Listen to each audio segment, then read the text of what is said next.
Listo. Entonces, bueno, decía, algo que pasa mucho en el náhuatl es justamente que tenemos sobre todo palabras que son verbos. Es decir, vamos a encontrar una vasta forma de verbos de los cuales nos vamos a después permitir generar sustantivos o nos vamos a permitir generar otro tipo de palabras, ¿no? Ya vimos que los adjetivos de hecho son formas verbales. Veíamos ahora que, bueno, la clase pasada, que estos nombres de acción o estos nombres agentivos, pues en realidad están hechos también sobre verbos. Y esto significa en realidad que el náhuatl lo que tiene más raíces son verbos. Y entonces lo que tenemos que aprender es cómo a partir de verbos podemos generar otras formas de palabras y cómo también los pocos sustantivos que hay en la lengua, porque justamente son mucho más reducidos que los verbos, permiten ir generando nuevos sustantivos que especifican ciertas formas de significados, ¿no? Y justamente a este proceso a partir del cual empezamos a generar nuevas palabras sobre otras raíces, pues lo llamamos derivación. Es un proceso morfológico que nos va a permitir, insisto, generar formas que antes no teníamos o palabras que antes no teníamos con ayuda de morfemas. Y en esto, pues justamente podemos tener este ejemplo en español, que es algo muy parecido a como las cosas que funcionan en náhuatl. En español, por ejemplo, tenemos el sustantivo perro, y el sustantivo perro, pues bueno, designará probablemente a un cánido, ¿no? O sea, un animal con 4 patas que pertenece a este grupo de animales que nosotros denominamos perro, y que diremos cosas como es el mejor amigo del hombre o cosas así, ¿no? Y eso es el significado del sustantivo perro. A veces puede tomar otras connotaciones. Por ejemplo, puede significar alguien mala onda, ¿no? O alguien que es muy capaz para ciertas cosas y entonces decimos, esta persona es muy perra o cosas así, ¿no? Pero en general, digamos, esos son significados que se derivan del significado central de perro. A veces, esos significados pueden generar o podemos utilizarlos para generar nuevos elementos. Entonces, por ejemplo, del sustantivo perro, podemos generar un verbo como perrear.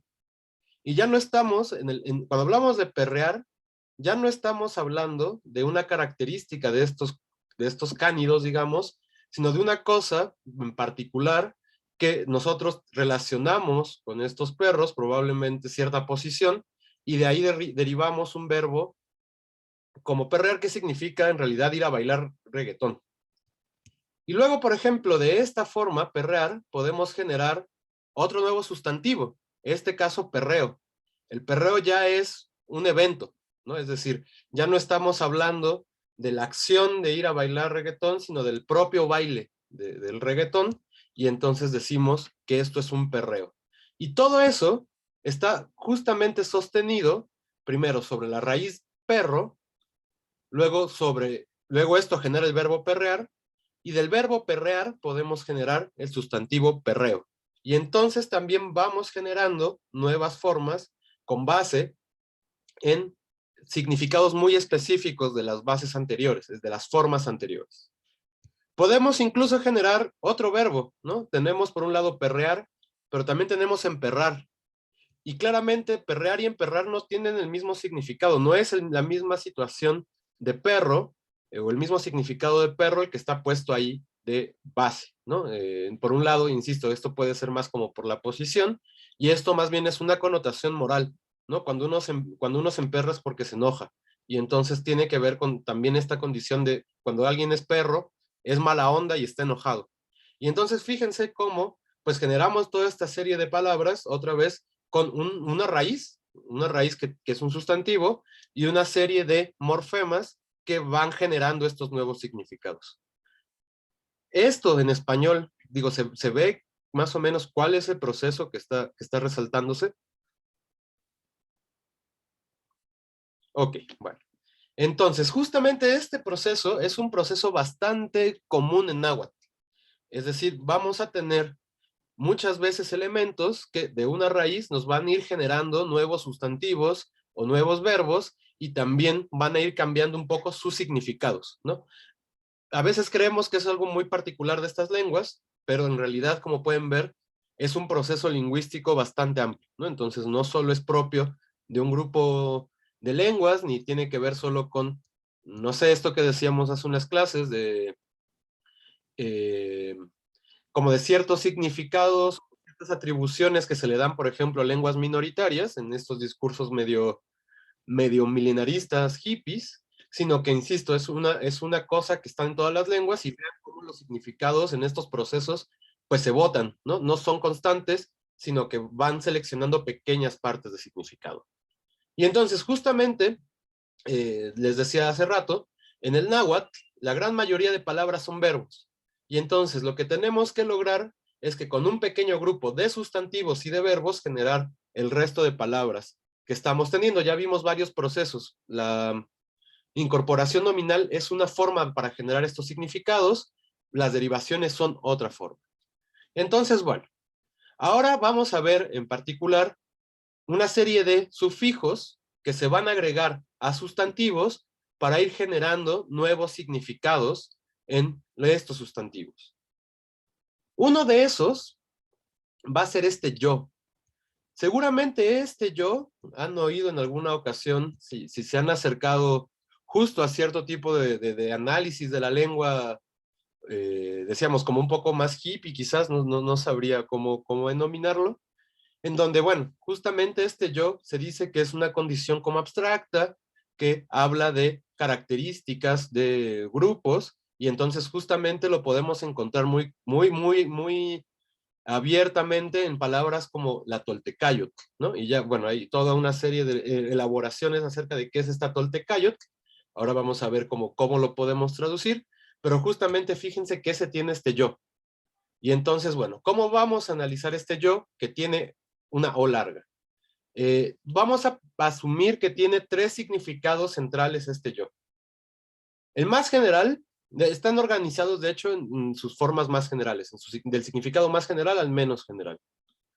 El primero es esta cualidad abstracta, que de hecho es de lo que se habla casi siempre acerca de este yo, y entonces va a hablar de las condiciones en términos de abstracción de la base del significado del sustantivo. Entonces, por ejemplo, podemos tener una palabra como tlacayotl, como tlacayotl, que está formada sobre la base o la palabra tlacat. Si se acuerdan, tlacat es varias cosas, pero generalmente lo traducimos como gente. Hace referencia al conjunto humano. Entonces, la condición abstracta de ese conjunto humano, pues puede ser la humanidad o bien un conjunto de personas. Sobre todo va a recibir esta traducción de humanidad. Por otra parte, también va a formar o nos va a permitir hablar de nombres colectivos. Entonces, por ejemplo, la Mexicayotl, pues habla esto es la civilización mexicana o la civilización mexica. No solo en su condición de abstracción, sino con las características que lo conforman como un grupo. Y justamente Toltecayotl va a estar en estos grupos de sustantivos, en donde estamos hablando de esta condición colectiva de la gente que pertenece a un grupo específico. Y finalmente esta que es como todo lo opuesto a lo que uno podría pensar, que es la manifestación concreta de un hecho abstracto. Es decir, la guerra por sí misma no es una cosa que sea tan concreta como quisiéramos. En realidad estamos hablando de un evento muy particular, pero que se corresponde con ciertas generalidades de lo que nosotros asumimos que es la guerra, ¿no? Y aquí tenemos justamente la palabra guerra, yaotl. Entonces la yaoyot, más bien son estas características manifestadas en el mundo acerca de esto que es la guerra. Por eso, una traducción como hostilidades es una buena traducción para yaoyot, porque justamente ya son las características manifiestas de este otro sustantivo que es altamente abstracto, como yaotl. Entonces, justamente para yot vamos a encontrar estas tres posibles traducciones, insisto, que van de la que es la más común, o el significado más común de yo, al menos común, ¿no? Este va a ser lo que menos vamos a encontrar. Ahora, ¿cómo se van a formar? Ya creo que ya lo están viendo. Estos sustantivos vamos a tomar como siempre, como hemos visto desde el primer semestre, la raíz del sustantivo sin el absolutivo, y inmediatamente después de la raíz vamos a agregar este yo. Este yo puede también recibir, como pueden ver acá inmediatamente después, un absolutivo, porque justamente estamos hablando de un sustantivo, entonces requiere también su marca de clase de sustantivo, que es justamente este tl, ¿no? Bueno, tli, etcétera. Si esa es una condición, la raíz acaba en L, es decir, los sustantivos que tienen el absolutivo en li, no vamos a encontrar yot, sino lot. Aquí tenemos un proceso fonológico de asimilación. Entonces, bueno, algo que ya habíamos estado viendo en algunas otras partes es justamente que esa ya puede volverse la en algunos contextos. Y justamente en estos lo vamos a encontrar de tal manera que qualot, que está formado sobre quali, sobre bien, pues será la condición abstracta de lo bueno. Entonces, justamente esto es la bondad. O pilot, ¿no? Que está formado sobre pili, que ya vimos que puede tener muchos significados, colguijo, noble o niño. Bueno, aquí agarra el significado de niño para formar la condición abstracta de los niños. Y esto es, bueno, en español tenemos el sustantivo infancia. Entonces, fíjense cómo justamente aquí que tenemos una L en la raíz del sustantivo, pues vamos a tener una forma lot en vez de yot. Hasta aquí. ¿Vamos todos bien? Ok. Bueno, muchas veces estas características van a ser poseídas. Es bastante común que todavía agreguemos los morfemas de posesión para hablar de estos sustantivos con yot. Cuando este es el caso, pues va a haber diferencias en, por ejemplo, y esto también lo veíamos desde el semestre pasado, entre los sustantivos poseídos, sobre todo cuando son, por ejemplo, partes del cuerpo, eh, decíamos, va a haber diferencias de significado en cuando son sustantivos poseídos que no tienen yo y sustantivos poseídos que sí tienen yo. Cuando los sustantivos poseídos aparecen con este yo, van a significar, eh, digamos que este sustantivo es parte fundamental que forma, que constituye a la persona que lo posee. Entonces decíamos en algún momento, tenemos el sustantivo nacat, que nacat es carne.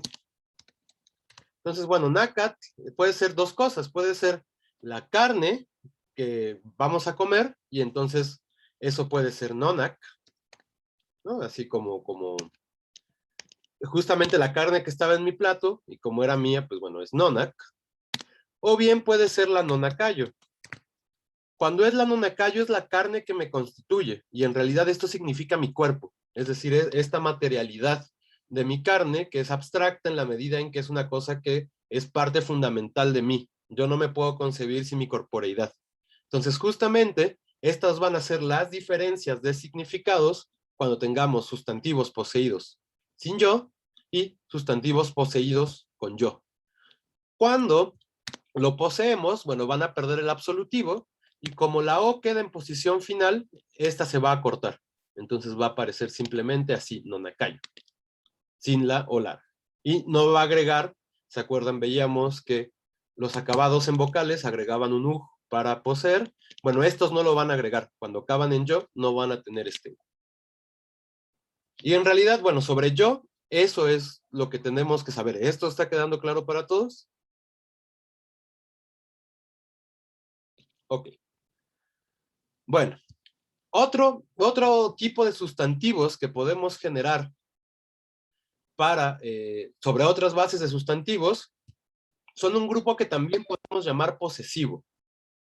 Estos posesivos no son los mismos tipos, no es el mismo tipo de posesión de la que hablábamos acá arriba con los prefijos no, mo, y, etcétera, ¿no? Esa es como la posesión que más es común y que es el procedimiento que más se parece al español al decir mi, tú, su. Aquí en realidad lo que estamos diciendo es un sustantivo que va a tener, vamos a sacar un sustantivo con el valor que tiene X, donde X va a ser el significado del sustantivo al que vamos a agregar waj y ej. Por ejemplo, antes de que pasemos a ver las reglas de composición de esto, por ejemplo, podemos tener el chaneque, bueno, el chanej. ¿Qué sustantivo está acá?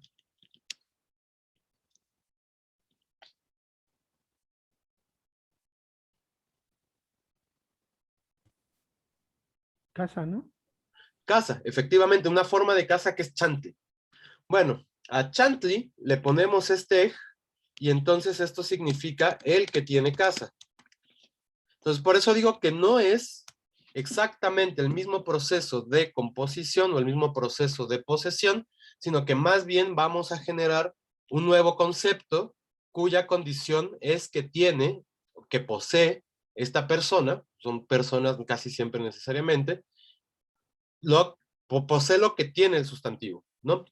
Esto es importante también decirlo porque ya habíamos dicho en varias ocasiones que en náhuatl no existe el verbo tener, o sea, no existe un verbo como tener en español, que, bueno, lo decimos de ciertas características lingüísticas, es decir, no existe un verbo transitivo que indique la posesión.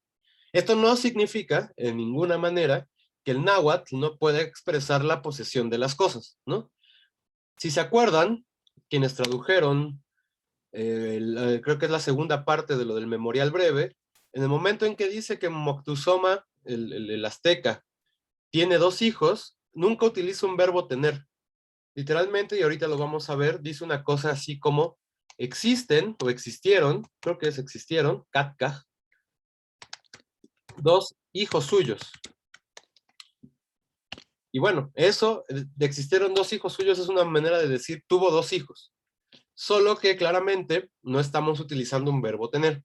Entonces, justamente el náhuatl va a encontrar un montón de estrategias distintas para hablar de la posesión. De hecho, está un poco obsesionado la lengua con la posesión, pero siempre evitando utilizar un verbo con este sentido. Después, y en las lenguas contemporáneas del náhuatl, efectivamente existe un verbo tener que está formado o que está tomado del verbo pilla, ¿no? Pero el verbo pilla, todavía en esta época que estamos traduciendo, significa un poco más tener, perdón, guardar que tener. Entonces, justamente por eso vemos que existen todas estas estrategias para hablar de la posesión.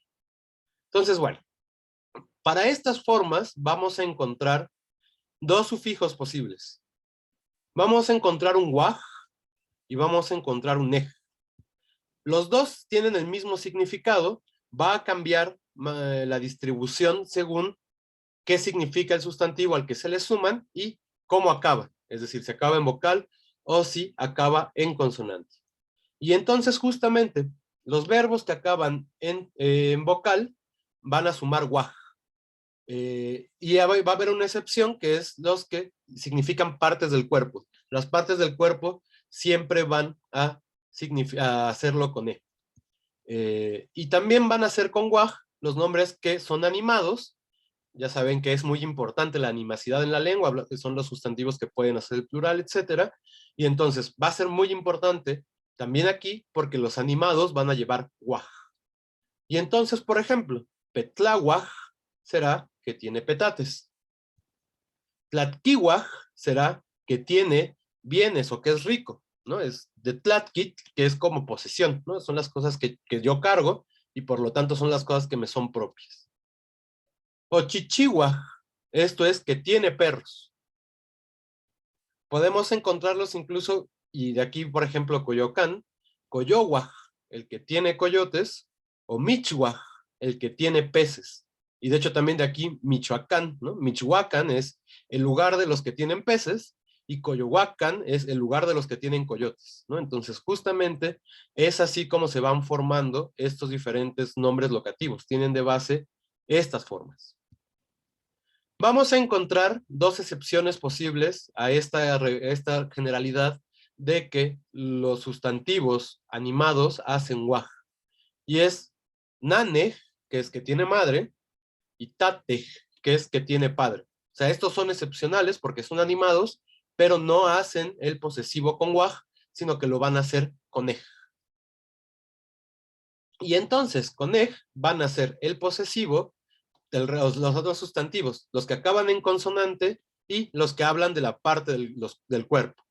Y entonces, por ejemplo, tenemos calej, que tiene casa, tlaolej, que tiene granos de maíz, ¿no? De aquí tlaoli, que es grano de maíz, ishej, que tiene ojos, de ishtli, que es justamente el rostro, o que tiene rostro también podría ser ishej, o ikshej, que tiene pies, de ixtli, ¿no? Que es la palabra pie. Todos estos sustantivos hagan guaj o hagan ej, van a hacer el plural con uno que ya hemos visto en otras ocasiones, que es quej. Esto justamente parece revelar cierta condición verbal de estos sustantivos, porque los verbos son los que hacen el plural con quej, no los sustantivos. Entonces, justamente ahí podemos ver cierta idea de predicación, que justamente es lo que termina traduciéndose como tener en español, ¿no? Y entonces, los que tienen petates serán petlahuaque, y los que tienen casa serán caleque. Y justamente de ahí que chaneque, este ser del que luego se habla en ciertas tradiciones, pues en realidad está en plural, ¿no? Chaneque es los habitantes, los que tienen casa en cierto lugar. Y de hecho así es la traducción chane, la traducción más adecuada es habitante. Y bueno, no sé si nos va a dar tiempo de ver testamentos, pero justamente en los testamentos observamos mucho la presencia de este sustantivo chanej para hablar del lugar donde residían las personas que están testando, ¿no? Entonces justamente vamos a encontrar un gran uso de estas formas. Y esto nos permite acercarnos a un sustantivo que creo que, bueno, a una parte de la traducción que justamente estaba causando, creo, problema. Malle. Ante esta información que acabamos de ver, ¿qué creen que significa Malle? Lo dice a razón de por qué Huitzilopochtli se llama Huitzilopochtli.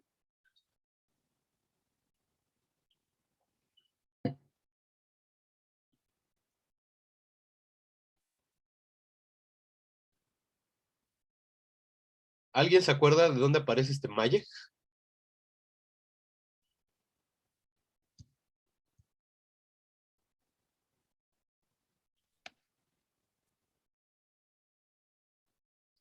Bueno, esto es que tiene manos, o que tiene mano. Justamente sobre el sustantivo Mait, que es mano. Solo recuerden, esta I es súper explosiva, digamos, puede estar o no estar, se puede perder. Si lo poseemos noma, ahí perdemos la I. Aquí no la perdemos, pero se tiene que hacer consonante, y por eso tenemos la Y ahí, ¿no? Justamente es la misma I, pero ahora en posición consonántica, y por eso tenemos la forma maye. Y si se acuerdan, o si alguien ha leído algo acerca del trabajo en la época prehispánica, hay un grupo que son los mayeque, ¿no? Los que tienen manos, que era, digamos, como el proletariado rural, digámosle, ¿no? Es decir, grupos que no tenían tierras, que trabajaban las tierras ajenas, podían recibir un poco de lo que extraían de esas tierras para su propio sustento, y luego el resto era un excedente que se tributaba. Entonces, justamente estos que eran los que tenían la peor condición, digamos, en términos de tierras en el México prehispánico, pues justamente reciben este nombre mayeque, los que tienen manos. Casi, casi que parece así como lo que único que tienen es su fuerza de trabajo, ¿no? Es una metáfora así, pero bueno, tampoco nos hagamos tan anacrónicos, solo vean que es importante este grupo, ¿no? Justamente, y está basado, está construido sobre la forma mano, might. Hasta aquí, ¿va quedando todo claro?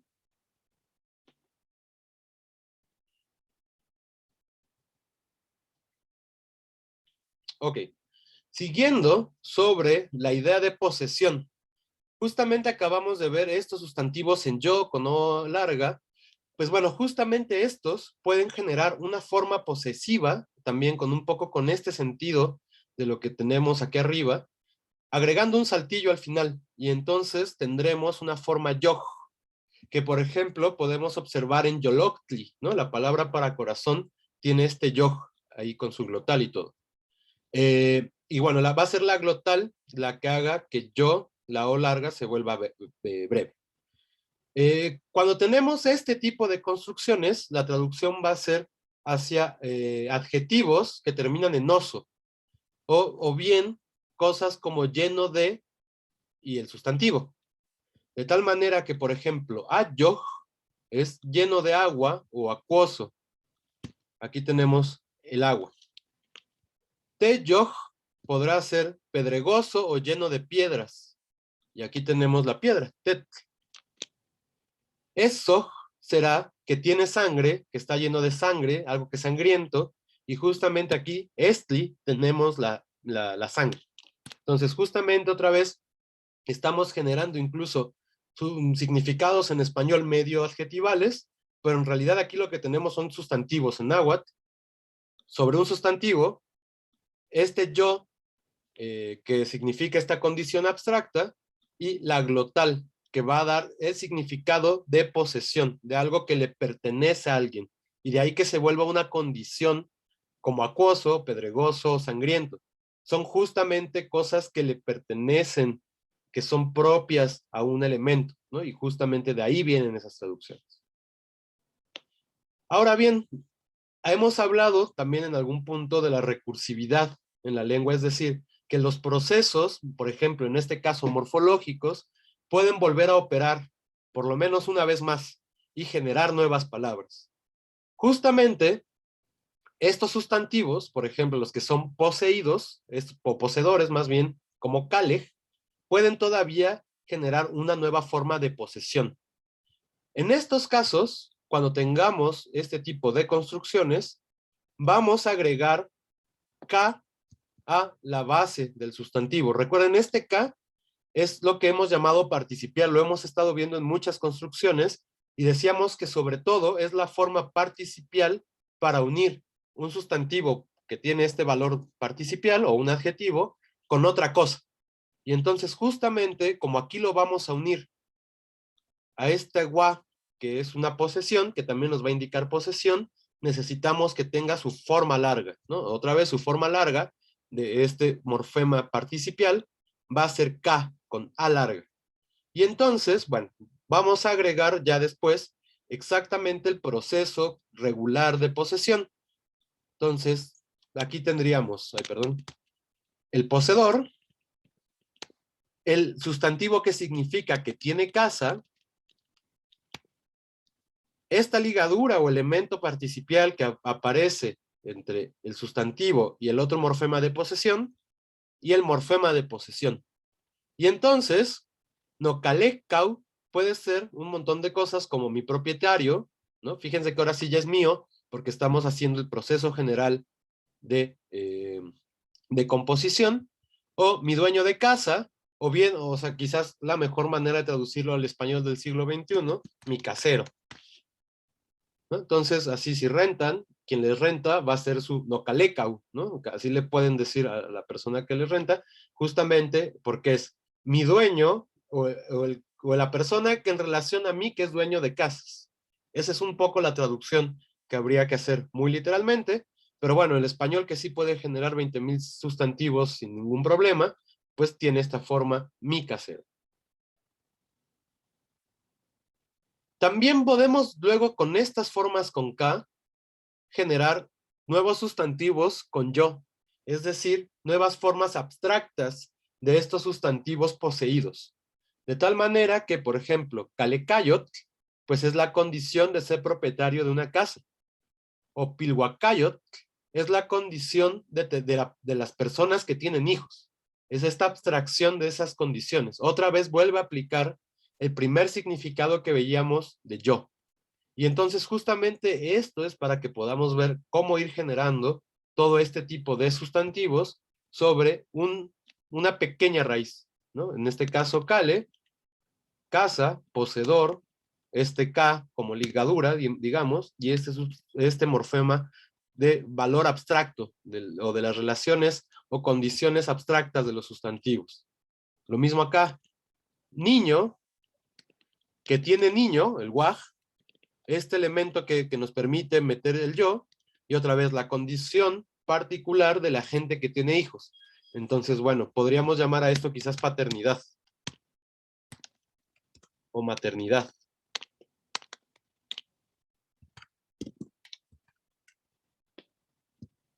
Y bueno, esos van a ser este grupo de sustantivos que vamos a llamar abstractos, y estos otros que vamos a llamar poseídos, con waj y con ej, y con yoj.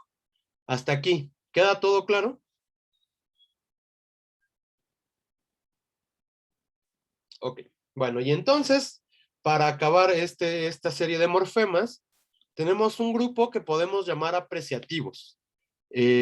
Habíamos estado viendo que estos apreciativos, bueno, sí aparecen, más o menos constantemente en los textos. Ahora que lo pienso, no sé qué tanto aparece, por ejemplo, en el que estábamos traduciendo, no lo recuerdo, pero decíamos, no son la forma más recurrida de la lengua para mostrar respeto, ¿no? Más bien, como que nos hemos ido mucho por esa idea de que es a través de estos sin, sobre todo, que se expresa como el respeto hacia las gentes, pero más bien ya habíamos dicho que vamos a encontrar las formas de respeto en la interacción en verbos que se vuelven muy grandotes, ¿no? En verbos con aplicativos y con causativos, que no hemos visto los causativos.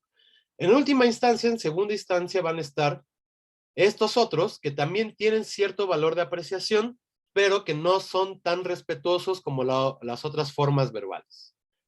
El primero de estos sustantivos es tsin. Tsin es justamente, perdón, de estos sufijos es tsin, y es justamente el que aparece en más lados, en más partes de los textos. Lo podemos tratar como un diminutivo, pero justamente no es necesariamente una cosa pequeña, sino que a través de los usos diminutivos vamos a generar estos significados de apreciación. Sin se va a pegar directamente a la raíz del sustantivo, de tal manera que tenemos, por ejemplo, siwa, luego tenemos este tsin, y si el sustantivo presenta forma absolutiva, después podremos poner del sin el absolutivo dentro del sustantivo. Entonces, siwatzintli será algo así como la respetada mujer o la mujercita. Si el sustantivo no tiene absolutivo como chichi, pues después del sin no va a aparecer ningún absolutivo, de tal manera que tenemos chichitzin para hablar de un respetado perro o de un perrito. O hablarle a alguien que es dueño de este perro y entonces le estamos mostrando aprecio a través de respetar a su perro, ¿no? Esa es un poco la estrategia que se emplea en los textos en realidad. Para hacer el plural de tzin, vamos a encontrar que se reduplica el sufijo, pero se reduplica sin la n. Entonces, y al final, si tiene absolutivo, va a agregar tin para hablar del plural. Entonces, sihuatzintli hace el plural sihuatzitzintin. Siwa otra vez el sustantivo mujer, si, que es la primera, la reduplicación del sin, luego el sin completito, y bueno, en este caso tin, porque llevaba absolutivo, y ya sabemos que tin es un morfema que significa plural. Y entonces esto será las mujercitas o las respetadas mujeres. Seguramente esta novela Mujercitas en náhuatl se tendría que llamar Sihuatzitzintin, ¿no? Justamente bajo ese significado de diminutivo. Si no tiene absolutivo como chichi, simplemente se va a reduplicar. Chichi, sin, sin. Entonces, chichichitzin será los respetados perros o los perritos, u otra vez estamos hablándole a una persona que apreciamos, que tiene un grupo de perros, y entonces mostramos nuestro aprecio y nuestro respeto al respetar y hablar respetuosamente de sus perros, ¿no? Entonces, otra vez, ese es el significado que generan estos sustantivos. Si se forma el reverencial sobre sustantivos con wa y ej, estos que acabamos de ver, va a volver a aparecer este k. Este k aparece siempre que unamos los sustantivos con wa y con ej a otra cosa. Entonces el calejcatzintli será así como el respetado casero, ¿no? O sea, justamente si no se llevan bien con la gente que les renta, pues más bien no le tendrán que decir calej, sino calecatzintli, ¿no? Para mostrarle respeto. Y tzin va a tener dos formas de vocativo. Va a tener tse, que es el que se propone como el más normal, pero yo creo que nosotros hemos estado viendo que aparece más tzine. Y entonces, bueno, podremos tener nopiltse para mi respetado hijo, así cuando uno lo está llamando, o nopiltzine, que también será mi respetado hijo cuando lo estoy llamando. Hasta aquí, tzin, ¿queda claro?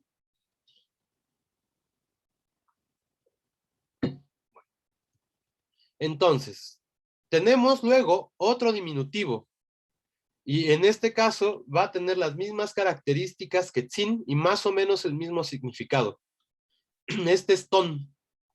Y entonces, por ejemplo, podemos encontrar piltontli, que también es hijito, o chichiton, ¿no? Que esto se usa mucho en las variantes contemporáneas para decir perro, y esto será más bien perrito.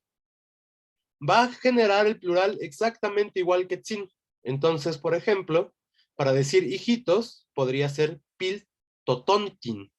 Fíjense otra vez, to, la reduplicación, el ton completo, y este tin, porque este tiene absolutivo. Chichi, nada más va a ser este diminutivo plural, toton, justamente porque este no tiene absolutivo, entonces no requerimos el tin.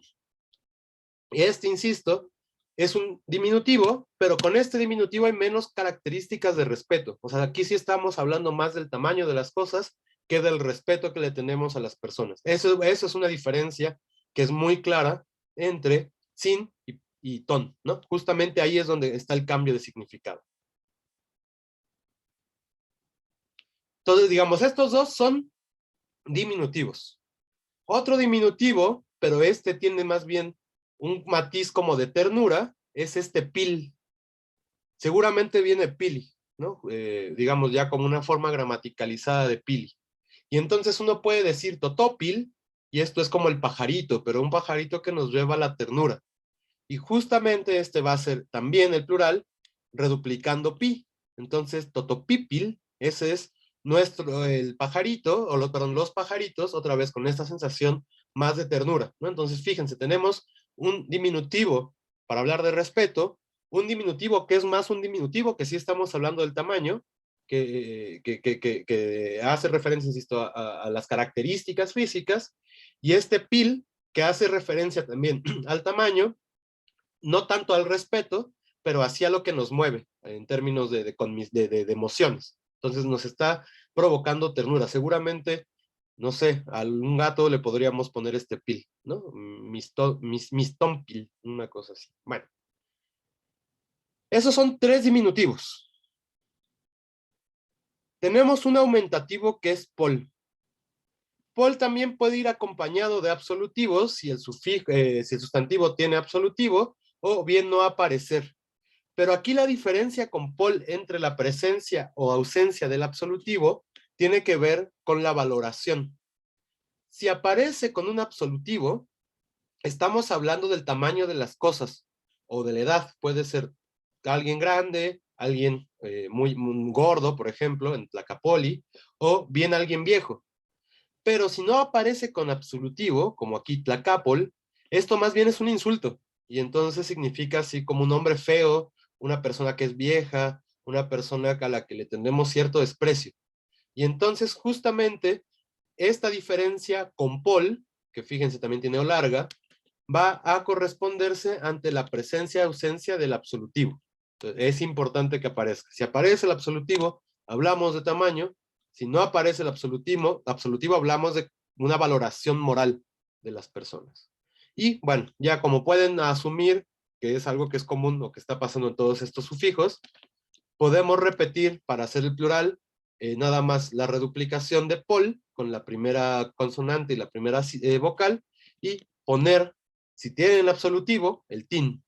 Y entonces tlacapopoltin, estamos hablando de personas que tienen la condición de estar grandes, gordas, viejas incluso. Si no aparece el tin de nuevo, como tlacapopol, esto más bien son unos no sé cómo traducirlo al español, vejestorios, digamos, ¿no? Una cosa así. O sea, gente que ya tiene la condición de ser grande, pero además de despreciarlo, ¿no? Es como, seguramente este meme de ya cae ese señor o ya siente ese señor, tendría así como un tlacapol, ¿no? Justamente porque en ese señor hay cierto desprecio de parte del hablante. Y entonces esto se podría traducir a pol en náhuatl, ¿no? Tlacapol. Bueno, ya ustedes después harán el meme de ya siente ese señor en náhuatl, ya saben todos los elementos para hacerlo. Y finalmente, digamos, tenemos esos diminutivos, este aumentativo pol, y un sol, quién sabe si viene de tlazoli, ¿no? Tlazoli es basura, o cosas que se desperdician. No sé si venga de ahí, podría ser, no sería raro, pero y lo digo porque justamente este sol aparece sobre sustantivos inanimados, y siempre con una carga de desprecio, de algo que no sirve, de algo que no funciona. Probablemente muy como el lucho del español, ¿no? Cuando uno dice, es una casucha, una cosa así, como que también hace esa valoración, como, pues sí, es una casa fea, ¿no? Entonces, justamente, este sol va a tener este significado. Y entonces, justo hablando de casuchas, por ejemplo, tenemos calzoli, que es una casa fea, una casa deteriorada. Justo este podríamos traducirlo como casucha, ¿no? O podemos tener petlazoli, que es un petate feo, un petate deteriorado. No sé si esto no lo utilizamos creo mucho, pero petatucho, ¿no? Es un petatucho, una cosa así. Entonces es un petate feo. Y justamente estos no van a tener plural porque van a estar sobre sustantivos inanimados. Y entonces, como los sustantivos inanimados no hacen plural, las formas con sol no van a tener ninguna forma de pluralidad, cosa que sí tenemos en los demás, ¿no? Y entonces, otra vez, hay que recordar, tenemos una serie de diminutivos con diferentes significados, un aumentativo que puede generar desprecio, si aparece, o sea, una lectura de desprecio, si aparece sin absolutivo, y este sol que siempre va a aparecer con absolutivo, pero que solo va a ir sobre bases inanimadas y también va a tener siempre este significado como de algo desechable, de algo que no nos sirve, ¿no? Y estos van a ser los sufijos que vamos a llamar apreciativos. Como pueden ver, hay varios en la lengua y todos tienen un matiz muy particular, desde el sin, que habla con respeto, hasta este sol, que habla de cosas despreciables y desechables. Entonces, hasta aquí, ¿alguna duda con estos elementos?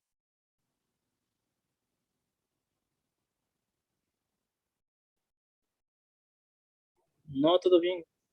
Ok.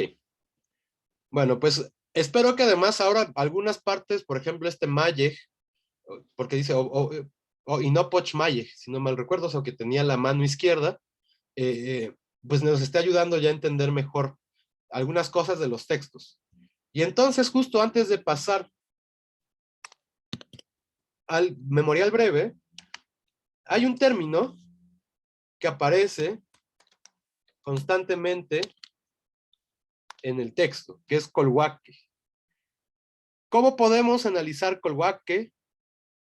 ¿Qué significa colhuaque? Y bueno, y además con lo que han estado leyendo, ¿qué tradición hay detrás de este concepto?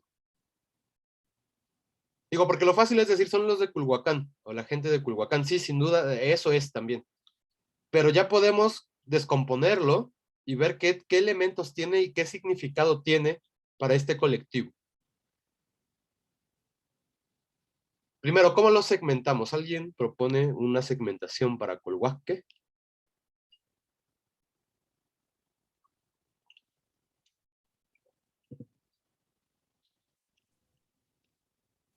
Sí, sí, podríamos segmentar por decir el culgua y el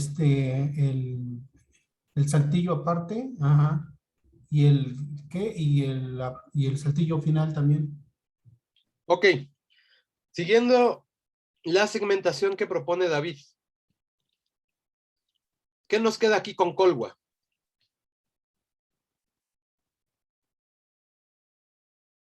Piensen que además es un morfema que acabamos de ver hace 10 minutos, ¿no?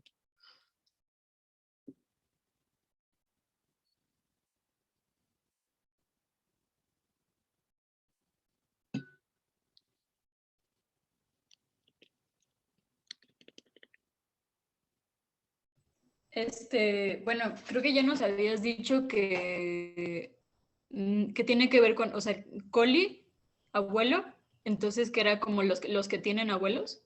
Exacto, ¿no? Justamente, gracias Sofía, el análisis que podríamos proponer en realidad es este, ¿no? Col sobre coli, que puede ser dos cosas en realidad, ¿no? Puede ser algo que está como encorvado o puede ser abuelos. Entonces, desde ahí ya tenemos un problema con la interpretación del término. Y entonces habría que hacer un pequeño ajuste al corte que hace David. En realidad tenemos este guaj, que es otra vez esta idea de posesión, ¿no? Entonces, ahora se entiende por qué colguaj es el que tiene abuelo. Y claro, dijimos que el plural de estos sustantivos se hace con queja. Entonces, esto simplemente nos está diciendo que son varios. Y entonces, ahora sí, son los que tienen abuelos. ¿Y a qué se refiere esta idea de los que tienen abuelos?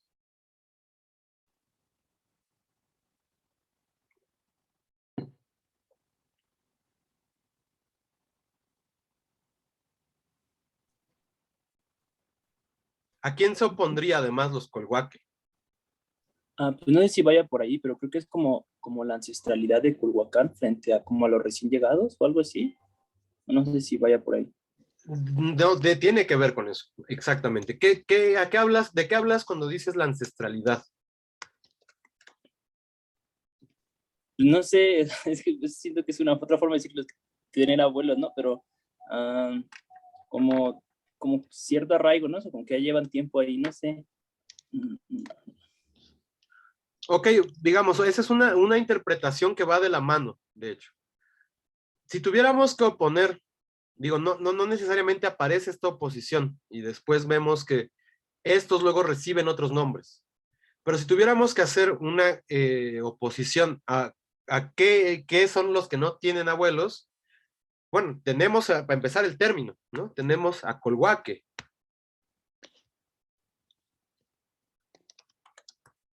Los Acolhuaque eran los texcocanos, ¿no? Justamente los texcocanos tienen una tradición muy fuerte y una defensa muy fuerte de su identidad, de una identidad que podemos llamar chichimeca. No la voy a escribir con vocales largas, perdón. Y entonces justamente, por un lado encontramos esta oposición como Colhuaj, o sea, que tiene abuelos, que no tiene abuelos, y por otra, bueno, la que en realidad se nos ha enseñado más, supongo, que es esta de Tolteca versus Chichimeca. Y entonces justamente tiene que ver con estas dos tradiciones que están conviviendo en el centro de México, por lo menos desde el epiclásico, ¿no? Es decir, por un lado están estos asentamientos, como dice Bastián, con mucho arraigo, muy ancestrales, y por otro lado tenemos un momento de descenso de población del norte de México, o por lo del centro de México, hacia estos territorios.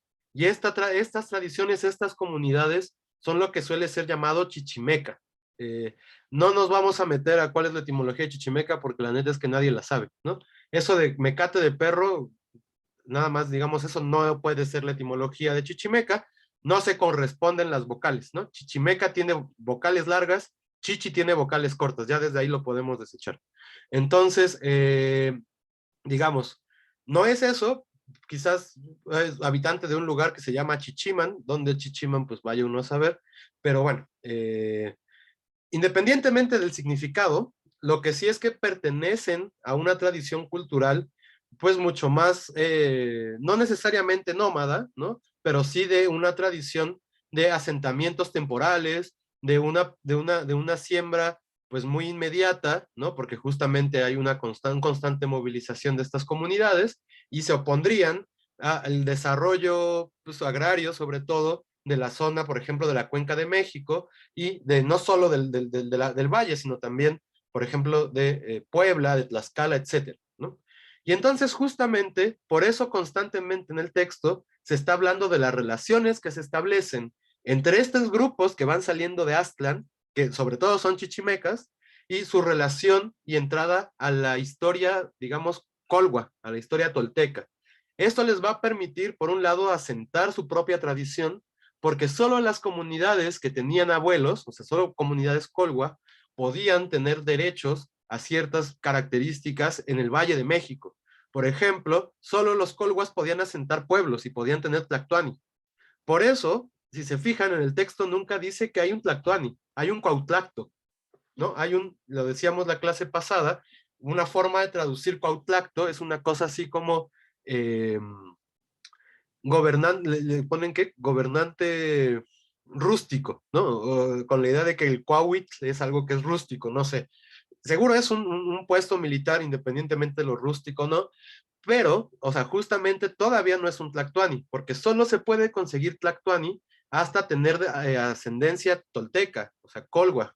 Y de hecho, ¿no? Buena parte del proceso de peregrinación de estas comunidades, ya cuando llegan al centro de México, es intentar conseguir sangre colhua para poder fundar su propia comunidad, que va a ser México Tenochtitlan, ¿no?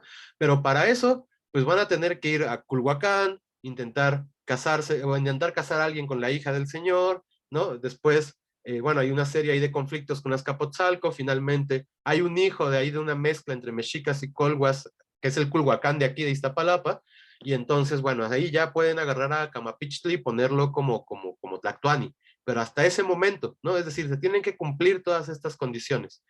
Y lo otro que tenemos que decir es que lo que no podemos oponer es la idea de barbarie y civilización, ¿no? Esa es una lectura muy decimonónica del asunto. Se ha defendido muchísimo la idea de que los toltecas son los civilizados y los chichimecas son los bárbaros. En realidad lo que tenemos que asumir es que son tradiciones culturales distintas y que van a formar una nueva tradición en el centro de México durante el epiclásico y el posclásico.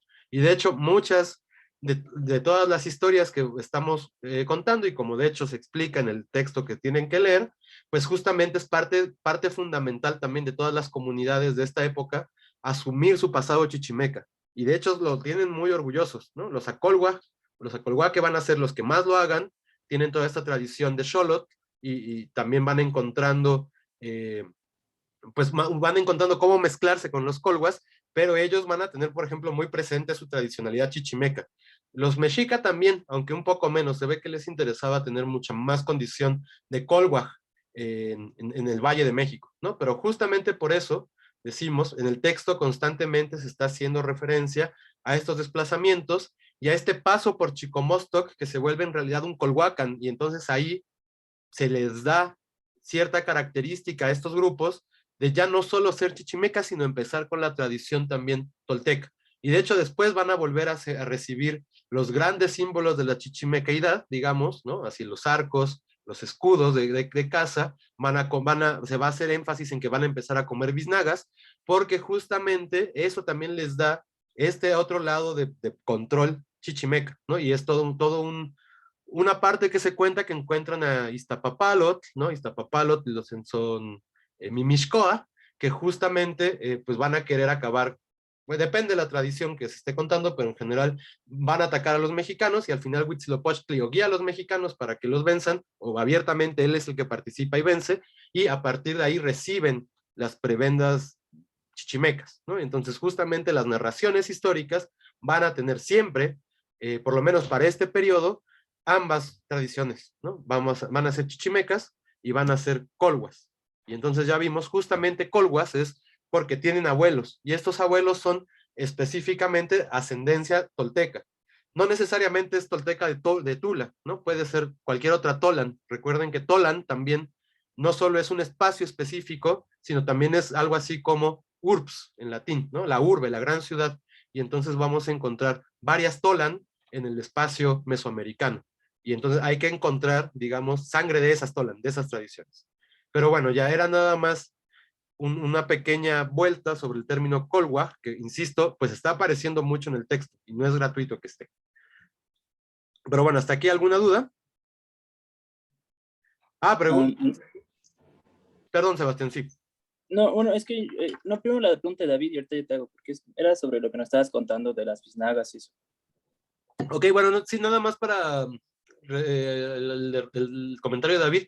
Pues bueno, es el nombre que le dieron los editores, ¿no? A este texto, que es en realidad unos anales de Cuautinchan, pero sí, o sea, justo la parte creo fundamental del texto, y de hecho me gustaría que pudiéramos traducir un fragmento, no sé si nos dé tiempo, eso ya es por gusto mío, porque a mí es un texto que me gusta mucho, ¿no? Pero justamente la parte fundamental, la parte nuclear del texto, en buena medida es la interacción que se presenta entre dos toltecas, Ixchicoatl y Quetzaltehueyac, que reciben órdenes de Tezcatlipoca para ir a conquistar Cholula, ¿no? Y también reciben órdenes de Quetzalcóatl. En realidad como que los dos se manifiestan en algún punto, son Tetzahuitl, y entonces ellos entienden que tienen que ir a conquistar este espacio y se dan cuenta que no tienen la capacidad militar de conquistar Cholula, y entonces justamente Tezcatlipoca les dice algo así como, bueno, pero vayan por los chichimecas, y entonces es toda una imagen. Además el texto es muy bonito, el facsímil, porque todavía tiene una tradición, digamos, de pictográfica, ¿no? Por poner un nombre muy general. Y entonces lo que hacen es van los dos toltecas, Ichicoatl y Quetzaltehueyac, que además ellos sí eran habitantes de Tula Tula, ¿no? Hablan abiertamente de esa ciudad y de su caída, y entonces van a un Chicomostoc, también Teocolhuacan, le llaman ahí, no le llaman, ay, también es algo así como cerro doblado, pero no me acuerdo qué palabra utilizan, no le dicen Colhuacan, pero es otro Colhuacan, pues, y adentro está Chicomostoc, ¿no? Y entonces lo que hacen es, les dan un bastón de mando de una avispa, pegan en el suelo, abren la cueva y logran entrar en contacto con los chichimecas.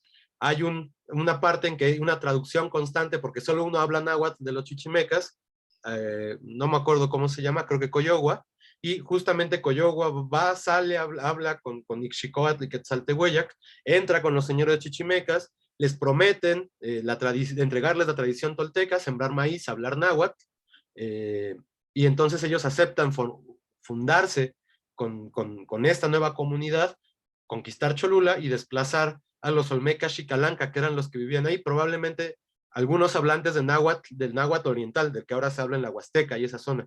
Digamos, de ahí se cuenta ese desplazamiento, ¿no? Entonces, justamente ahí, pues, vamos a encontrar esta relación y ya después pues se empieza más la historia de los anales de esta comunidad, ¿no? Entonces ya son conflictos por tierras, cuando llegan los mexica, etcétera, etcétera, etcétera. Pero bueno, eso sería sobre la historia tolteca chichimeca. No sé si alguien tenga algo que comentar o pasamos a la pregunta de Sebastián.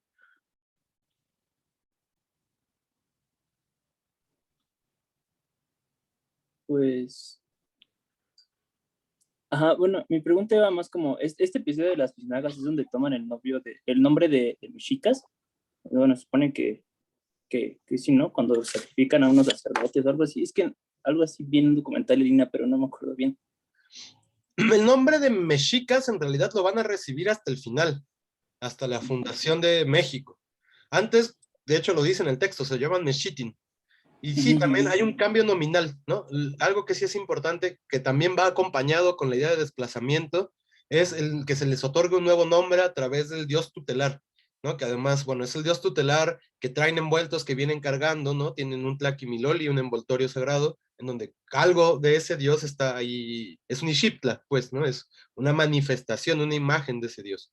Y entonces, ahí más bien en el momento en que salen de Aztlán, es que Huitzilopochtli les da este otro nombre, o bueno, Tetzauteotl, si somos más bien apegados a estas fuentes, y entonces se da la razón de que es porque hay un caudillo que se llama Meshi.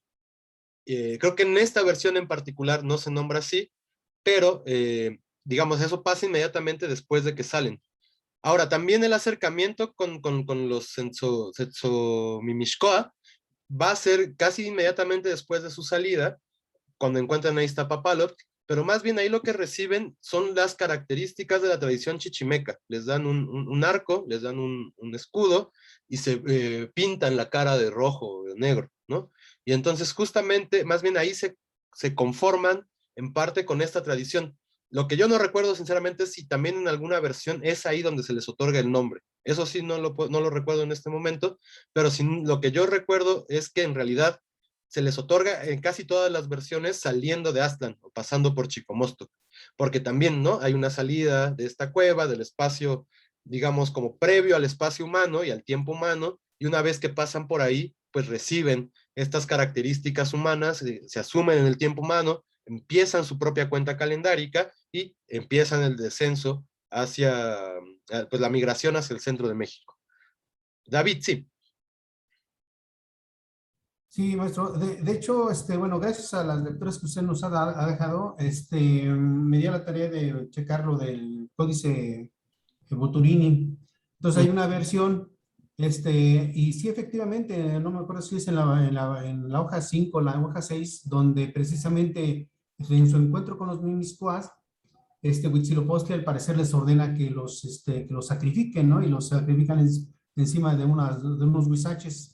Entonces ahí en ese momento ellos reciben, pues, o sea, que ellos ya se pueden recoger el cabello, que se pueden colocar plumas en los oídos, como que se pintan la mitad de la cara, que tienen como una línea así, y reciben aparte los arreos. Los arreos son importantes porque, por decir, con el arco y la flecha, bueno, ahí en esa foja sale que es que se los otorga un elemento simbólico que es un águila.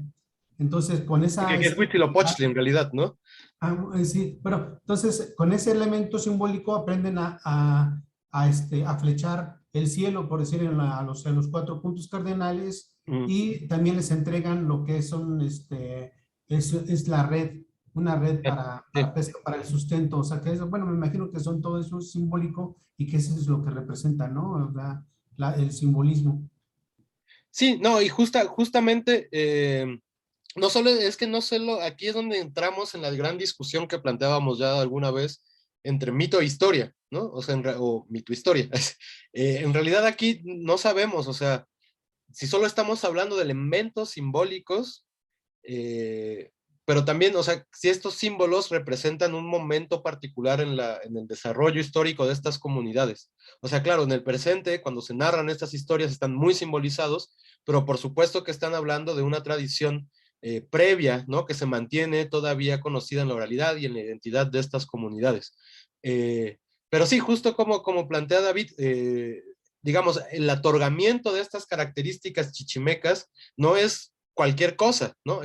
O sea, otorgarles una tradición completa de conocimiento, de actividades, de casa, de trabajo, que además están muy claramente codificadas en las comunidades prehispánicas, y ellos la aceptan completamente, y como dice David, o sea, se los da Huitzilopochtli, ¿no? Estas cosas, cuando vencen a los Mimixcoa, pues justamente tienen que ver con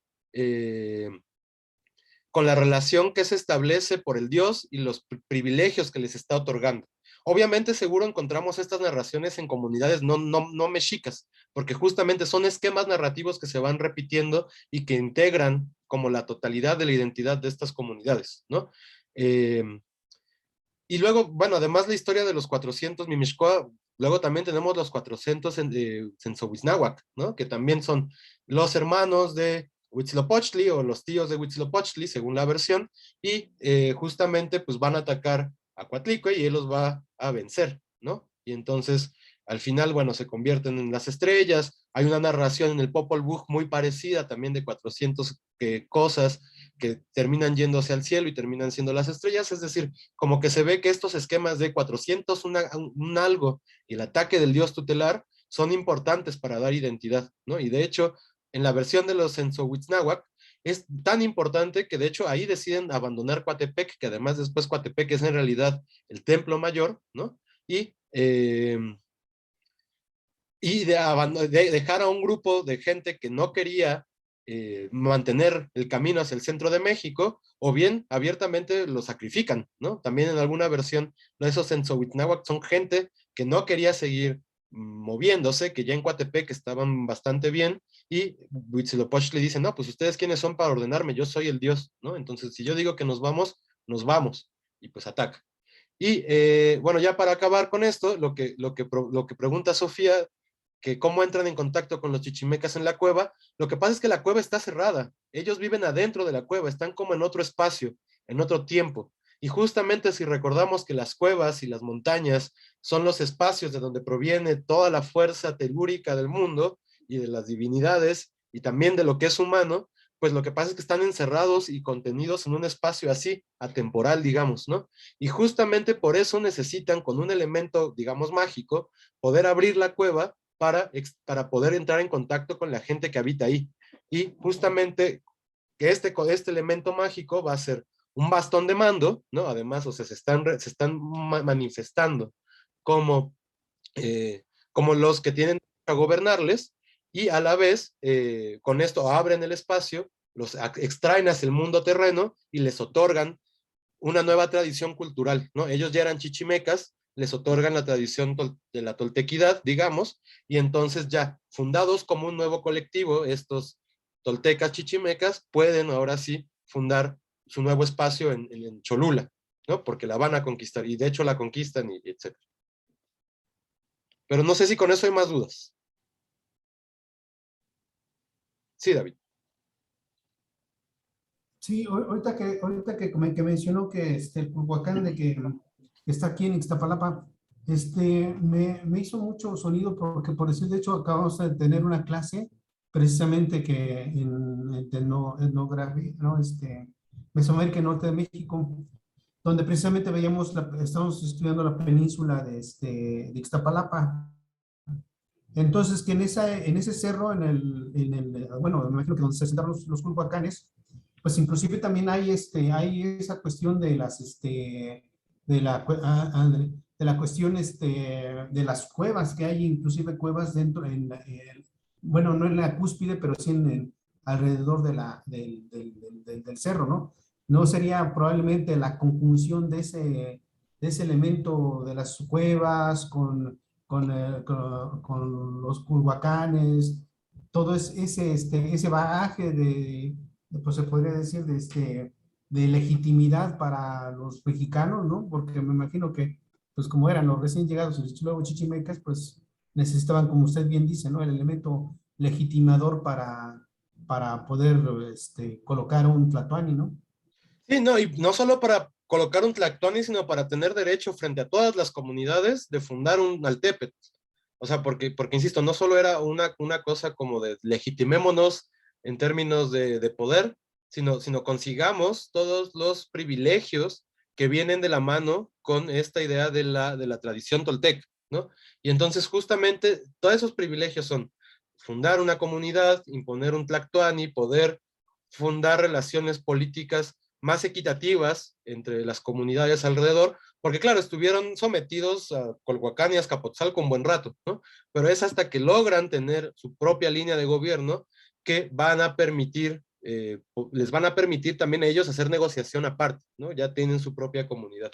Entonces sí, viene con todo eso y pues bueno, el Colhuacán de aquí de Iztapalapa, pues seguramente era un lugar originalmente de tradición otomí, ¿no? Probablemente, o sea, o de habla otomí todavía se registra, no recuerdo dónde se dice que en el siglo XVI ahí todavía había hablantes de otomí y pues están relacionados más bien con una vieja tradición, ¿no? La Xcan Tlactoloyan, la Triple Alianza, no fue la única y primera Triple Alianza de la historia mesoamericana, de hecho, podemos reconocer que Colhuacán estuvo en otra, justo con Tula y con Otumba, ¿no? Y fueron los que tuvieron el poder durante algún periodo en el Epiclásico, cuando cae Tula y cuando cae Otumba, establece Colhuacán una nueva triple alianza y pues se ve que más bien son modelos políticos de la zona, ¿no? También teníamos la alianza del Mayapán, ¿no? Que también eran 3 comunidades mayas que ejercían el control político en la península, ¿no? Entonces, justamente como que se ve que es un esquema que además se va repitiendo en términos históricos. Y bueno, pues justamente porque Colhuacán era un espacio que tenía esta tradición de mucho tiempo atrás, pues era muy importante, pues legitimarse a través de él, ¿no? Independientemente de si en el Cerro de la Estrella, pues está, pues también hay un montón de cuevas, etcétera, ¿no? Las cuevas, pues sí, son una manera de entrar a este otro espacio, digamos, no terreno, no humano, ¿no? Donde ya hay contacto con todas estas energías que recorren el mundo, ¿no? Entonces, también eso es importante. Pero bueno, ya no hay más dudas al respecto.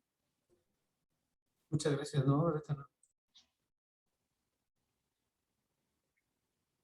Bueno, entonces, podemos empezar a ver la traducción y lo que han avanzado en conjunto para ir traduciendo.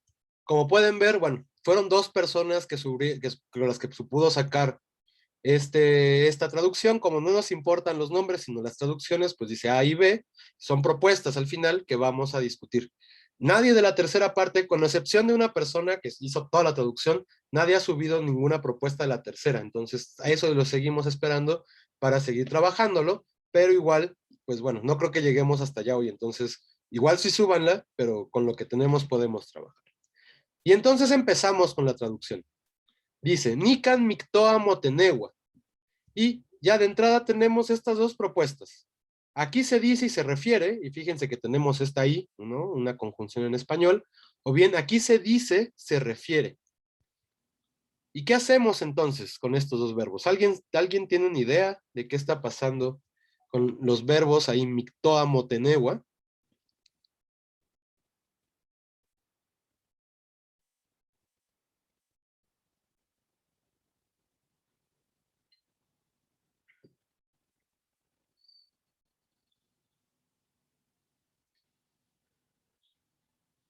Pues bueno, aquí estamos ante un caso de algo que es muy famoso en náhuatl y que nosotros tampoco hemos visto mucho porque vean que no existe tanto en los documentos, aunque sí, en el Códice Florentino abunda en realidad, es la idea de difracismo. ¿Alguien ha escuchado acerca de los difracismos? ¿Tiene alguna idea de qué son? ¿Conoce algunos difracismos? Hay algunos bastante famosos, ¿no? Inxochitl, eh, Intliltic, Intlapali, ¿no? Lo rojo, lo negro.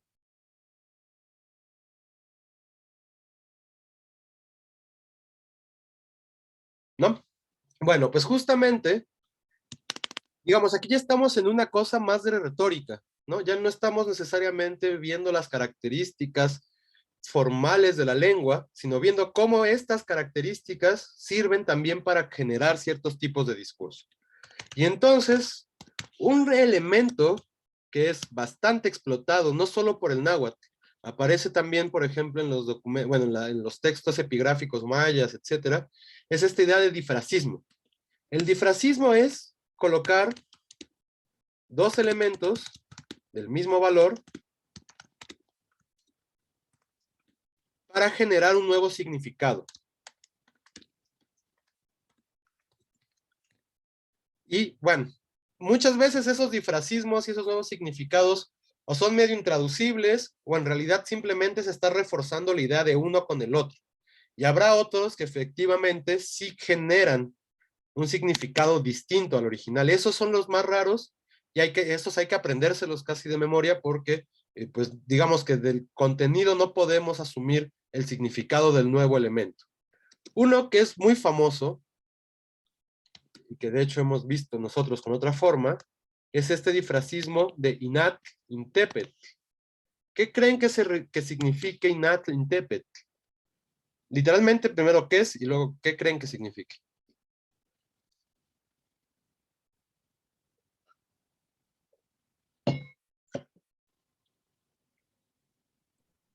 Pues es agua y cerro, ¿no?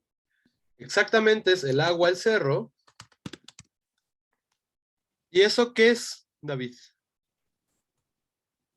Bueno, con las prácticas que hemos tenido es como asentamiento, ¿no? Como lugar donde, bueno, también, bueno, serían dos, un como poblado y otro como ay,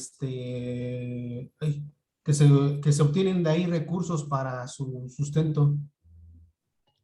Y justamente, de hecho, nosotros conocemos un sustantivo en náhuatl que emplea todos estos significados que acaba de decir David, pero que solo es una palabra, ¿no? Es el altepet. De hecho, altepet viene de este difracismo, inat, intepet. Y justamente, bueno, es esta condición de las relaciones que existen entre una comunidad y su espacio y el habitar esta comunidad, pues es justamente eso lo que se denomina altepet y está formada justo por estos dos elementos, el agua, el cerro. Esto se va a repetir en realidad en un montón de lenguas de la zona, de la región, ¿no? Como que es una manera calcada de algún otro lugar que permite denominar estos espacios. Y entonces justo aquí tenemos un difracismo sustantivo, es decir, tiene dos sustantivos que nos permite generar un nuevo significado. Podemos encontrar unos que a lo mejor no son tan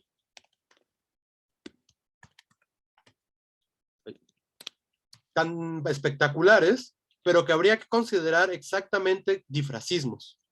Uno que es muy común también es bueno, Nashka Notlatki o Noashka Notlatki. ¿Alguien se acuerda qué es Ashka? Creo que además tiene larga acá.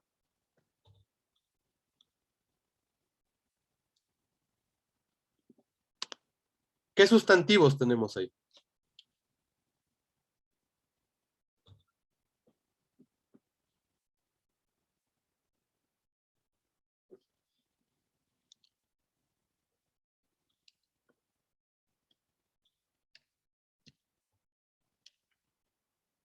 Ashkite le dice algo a alguien. Lo veíamos, ¿saben cuándo salieron estos? Cuando la obra de teatro del Pochteca. Porque eran cosas que al Pochteca le importaban. Era su propiedad, ¿no? Exacto, y de hecho utiliza estas dos formas, si no mal recuerdo. Nada más que él ya no es tan clásico y tiene Noashka. En clásico sería Nashka, ¿no? Ashkaik es propiedad. Y Tlatkik también es propiedad. Y entonces, Nashka no Tlatki, pues, ¿qué creen que significa?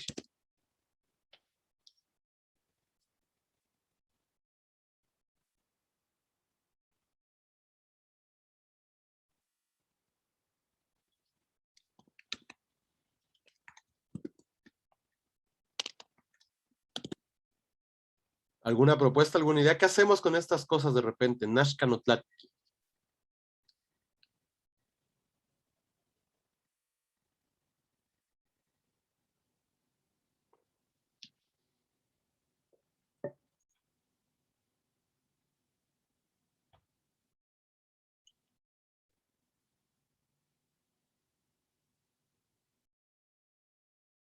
Y es en realidad un problema de traducción, que es el mismo que tenemos acá.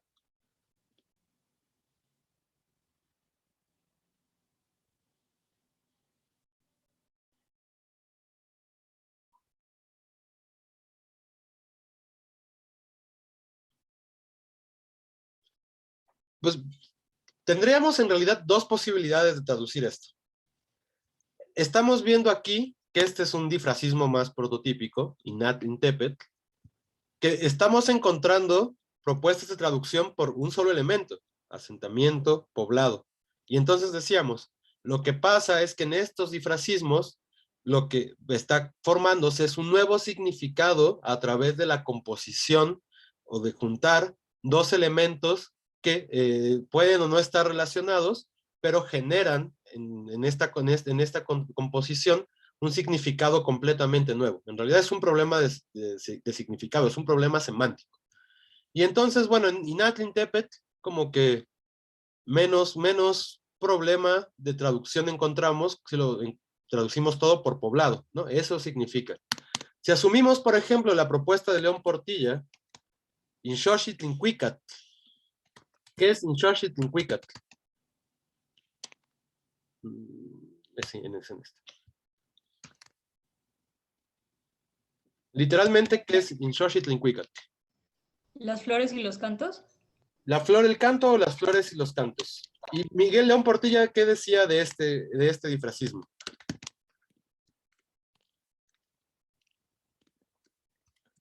De la poesía, ¿no? Justamente él asume que Inxoxitlincuicat es el canto florido y el canto florido es la poesía. Después podríamos poner en duda qué es la poesía para esta comunidad, ¿no? Eso es algo que tenemos que aprender a reconocer, pero bueno, hay una cosa en esta comunidad que es llamada Inxoxitlincuicat, que a lo mejor sí es un género literario, digamos. Y entonces justamente, pues aquí poesía es un elemento que traducimos uno solo, pero que viene de este concepto de dos cosas, Inxoxitlincuicat, ¿no? Este de lo rojo, lo negro, por ejemplo, hace referencia a la escritura, a los libros pintados. Podríamos traducirlo por algo así, ¿no? Fíjense cómo Noashka no Tlatki es más difícil en este sentido, porque los dos tienen el mismo significado. En realidad, como que se está reforzando la idea de que aquí hay una propiedad. Y entonces podríamos encontrar varias, a diferencia de estos, en donde la traducción es por un solo elemento y es mucho más adecuada, aquí podemos encontrar dos opciones. O traducir los dos, mis bienes, mi propiedad, o asumir que el conjunto de elementos va a tener un mismo significado, y entonces, pues traducir mi propiedad. ¿Sí se ve cuál es el problema con este? Ok, entonces regresemos a Mictoa Motenegua. ¿Qué significa Mictoa y qué significa Motenegua?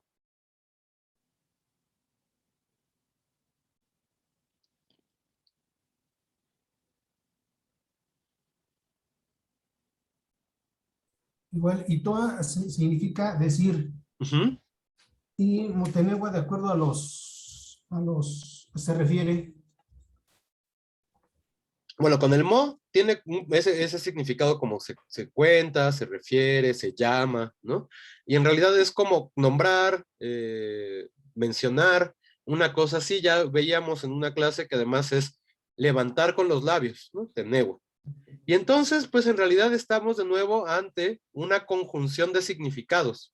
Nos está diciendo exactamente lo mismo con dos diferentes verbos. Creo, si no mal recuerdo, Sofía ya había llamado la atención sobre esta tendencia a repetir la información como parte de una estrategia retórica.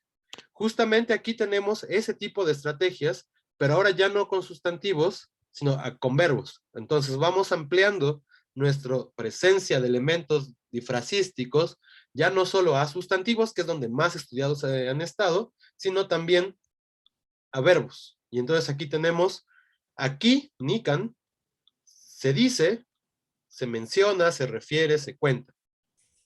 ¿Qué hacemos con esta traducción? Miren cómo una persona la resolvió poniendo un ni. Eso es una cosa del español, pero no es mala la traducción. Otra persona es una traducción un poco más literal, pero mantiene las dos estructuras de la traducción. Y ahora todos, después de esta explicación, ¿cómo lo traducirían ustedes?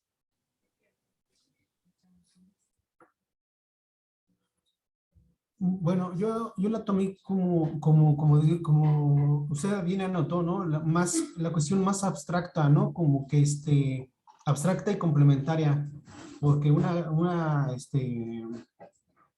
o sea, el decir es la acción en sí, el verbo en sí, y se refiere es hacer ¿cómo se puede decir? Un señalamiento de lo que pasó en algún momento, ¿no? Sí, no, bueno, sin duda eso está puesto en estos verbos, ¿no? En realidad, insisto, como el gran conflicto con ellos está en, hacemos una traducción donde tengamos los dos verbos, o bien podemos hacer una traducción, y aquí es más bien, ya son opciones de traducción, ninguna de las dos es mala, o de las tres. Simplemente podríamos también decir, aquí se cuenta. Y ya, no necesitamos más, estamos traduciendo los dos verbos que tienen un significado muy parecido por un solo verbo en español. Y entonces esto en realidad depende de qué tan apegados queramos ser al texto en náhuatl y qué tan apegados más bien queramos ser a la lengua a la que estamos traduciendo, es decir, al español. Y esto es un conflicto, insisto, no ya ni siquiera sintáctico, gramatical, sino incluso de estilos de traducción y de decisiones de traducción.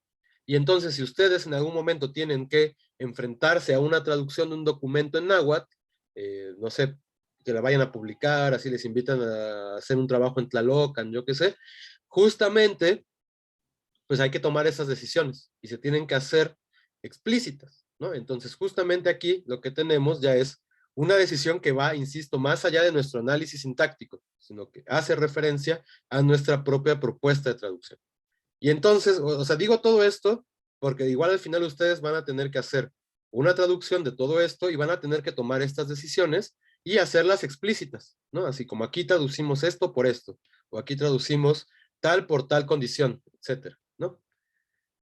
Y fíjense, hemos estado hablando de difrasismos, pero tenemos un segundo elemento retórico muy parecido al difrasismo que vamos a llamar estructuras pareadas.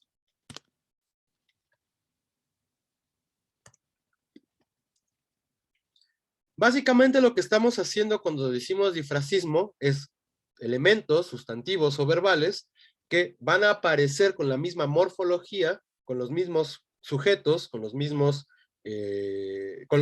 incluso conectores, y justamente van a estar estos restringidos a una condición muy pequeñita, es decir, a sustantivos o verbos. Pero resulta que retóricamente, y esto puede ser una condición de oralidad todavía presente en los textos, o simplemente un estilo narrativo considerado muy elevado para que justamente pues está en condición con este tipo de documentación, van a encontrar entonces, decía, este otro recurso en donde lo que va a pasar es que muchas oraciones, por lo menos dos, aparecen con el mismo sujeto o con el mismo complemento, con un mismo elemento que podemos rescatar, y también van a tener exactamente la misma construcción sintáctica. O en lo general van a tener la misma construcción sintáctica. Y efectivamente produce un efecto de repetición. Y fíjense, aquí justo tenemos un caso de estos. Vamos a ver cuántas cláusulas tenemos. Dice, Nican mictoa motenego. Bueno, aquí se cuenta, aquí se dice, inkenin, y luego las junta. Iwan incampa. Y entonces, inkenin y campa comparten al inchan. En realidad, está diciendo de qué forma y también en dónde estaba su casa, ¿no? O sea, de qué forma era su casa y dónde estaba su casa. Y entonces este inchan pertenece a ambos elementos, a estos dos interrogativos. En realidad pertenece, digamos, a estas dos oraciones. Y justamente este es el tipo de estructuras que vamos a llamar estructuras pareadas. Fíjense cómo además se parecen en términos de construcción. Tenemos este in y tenemos este kenin, ¿no? Kenin es un interrogativo que ante in se vuelve una oración relativa, y campa es exactamente lo mismo. Tenemos este in que va a relativizar a este interrogativo campa, y entonces los dos comparten su mismo elemento.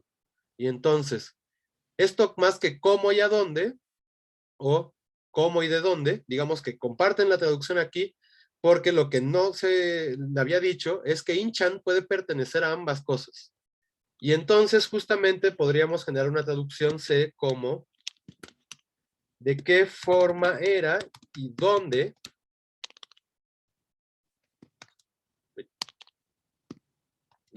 estaba su casa.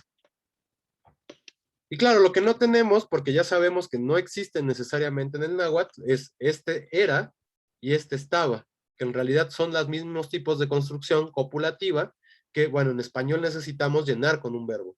En náhuatl, insisto, eso no lo necesitamos, lo podemos deducir, que está ahí presente. Y entonces ya sí, incluso podemos ser todavía más redundantes, de qué forma era su casa y dónde estaba su casa, o bien de qué forma era su casa y dónde estaba. Y entonces ya con eso sabemos que este inchan pues le corresponde a ambas estructuras, y otra vez, si quitamos este iwan, podemos ver que son exactamente iguales estas estructuras. In más kenin, in más campo. Y esto va a ser, insisto, un recurso retórico ampliamente empleado por la lengua, y lo vamos a encontrar en muchos lados. Claro que en estos textos mucho más tradicionales, pues aparece mucho más, brota mucho más el recurso. ¿Hasta aquí eso queda claro?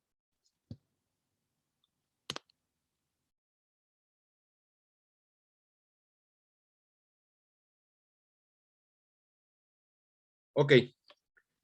Y aquí fíjense, aquí se va a cortar esta estructura pareada, porque ya vamos a encontrar un nuevo verbo. Y entonces justamente, como aquí no comparte ya este elemento, ningún elemento con los de acá, en realidad ya estamos ante una nueva oración. Y entonces justamente como proponen las traducciones. Incampa gualehuaque. Y aquí lo que nosotros estamos asumiendo es que está hablando de los mexicas, que no han sido nombrados, pero eso nosotros ya lo llenamos de contenido porque conocemos el contenido del texto.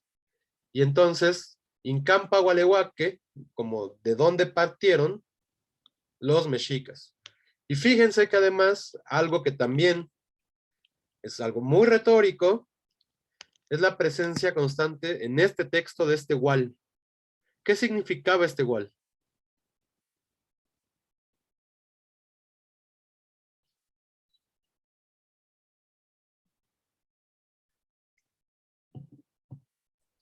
Es Asia. Hacia, efectivamente, hacia acá. No solo es un hacia, sino hay un desplazamiento, hay un movimiento en dirección hacia donde está la persona que está narrando. Entonces, claramente se ve que la persona que está narrando está colocada pues en algún punto del centro de México, ¿no? Chimalpán cuando escribe esto era residente de San Antonio Abad. Entonces seguramente está en San Antonio Abad escribiendo sobre estas cosas, y entonces, pues claro, la partida, ¿no? La salida, es hacia la dirección en la que él está, y entonces por eso constantemente va a estar marcando estos verbos con este igual. También es, insisto, un recurso retórico, pero lo que nos permite observar es la presencia del narrador, que en realidad este narrador casi no se deja ver, ¿no? No hay otros elementos donde él aparezca, valora y diga cosas. Son a partir de estos pocos elementos morfológicos en donde podemos observar que efectivamente está ahí y existe. Y entonces seguimos. Incampa Gualeguaque, ¿de dónde partieron los mexicanos? ¿O a dónde partieron los mexicanos? Y aquí es donde se nos va a informar la primera vez que son ellos de los que estamos hablando. Inashkan Motenewaj Mexica. ¿Qué estructura tenemos aquí?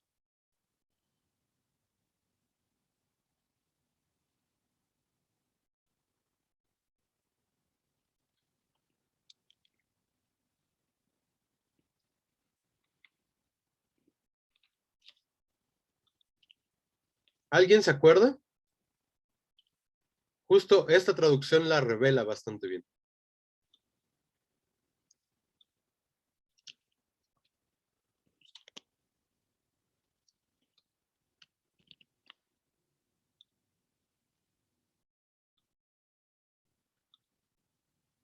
Bueno, esto es una oración de relativo. Recuerden, el in tiene un montón de significados y tiene un montón de empleos. Puede ser los que, quiénes, lo que, cuándo, dónde, etc. O simplemente ser un artículo y ser el o la o los o las. En este caso, está permitiendo saber cuál es el sujeto de esta oración. No es que aquí los mexicanos nos hubiéramos en realidad tenido que llenar la información. Todo esto es parte de esta oración. Y entonces es Incampa Gualeguaque, de donde partieron los que ahora se llaman mexicas. Y todo esto va a ser el sujeto de este verbo gualeguaque. Y por eso esto también está en plural. Porque aquí el sujeto está en plural. Y entonces en realidad, pues esta traducción habría que pasarla para acá. Y bueno, y aquí con los verbos, pues, no sé qué tanto referir, llamar, nombrar, cualquiera de las traducciones puede ser la adecuada. Hasta aquí, ¿va quedando claro cómo ir tratando esta traducción? Ya viendo la superestructura, ¿no? Digamos, lo que ustedes hicieron fue traducir las oraciones un poco inconexas todavía.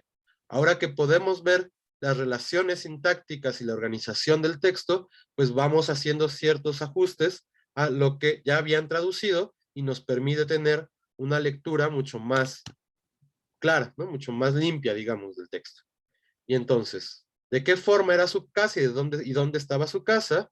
¿De dónde partieron los que ahora se refieren mexicas?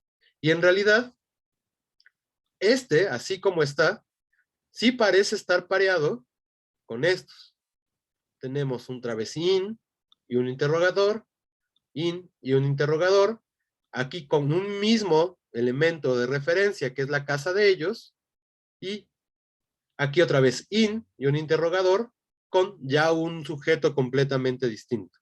Y entonces nos está hablando de dos cosas, de su casa y de su partida. Y justamente eso es lo que vamos a traducir, su condición de existencia en Aztlán y cómo es el proceso de salida de este lugar.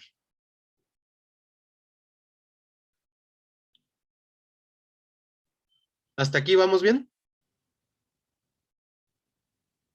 Ok. Entonces, aquí nos encontramos con otra serie de elementos retóricos que es importante ir anotando ahora, que ya tenemos como todo este análisis mucho más elaborado. Au.